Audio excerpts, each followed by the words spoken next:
On December 18th at 2:05 p.m., our deputies were called for a welfare check on a man that hadn't been heard from in 4 days. Watch as our deputies use a form of Morse code to communicate with the gentleman inside his home. He had fallen and needed immediate medical attention. Locked.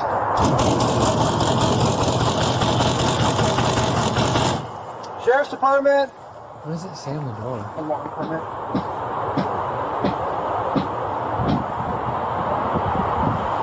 Hello, Sheriff's Department. Welfare check.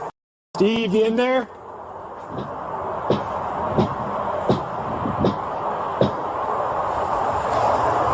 Steve, you in there?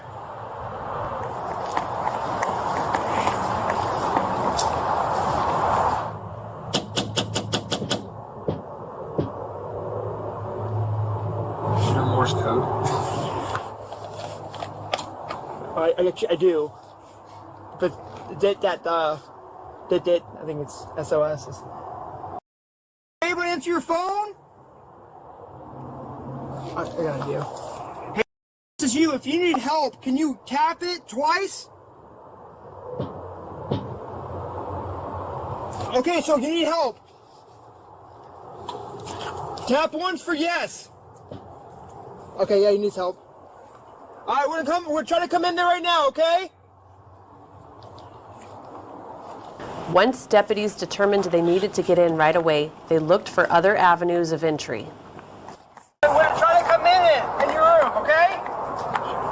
Front or back, you think? I don't even know.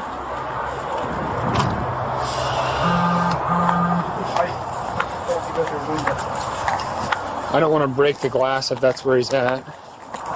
This locked too. Dude, I don't know. Most of the doors and windows had security metal bars across them. They decided the front door would need to be broken in to get inside. One more minute or two. What time again?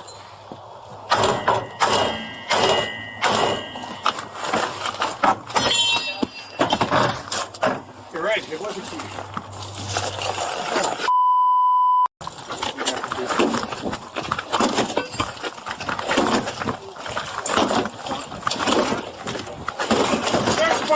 Sheriff's Department! He's been out for a while. Is he alive? Yeah. Deputies worked quickly to make entry and discovered the male on the ground in the front living room. Fire was on scene and was able to get the man to a local hospital. This man told our deputies he had fallen 4 days prior and was waiting for someone to find him. He is lucky to have a friend that called in that welfare check.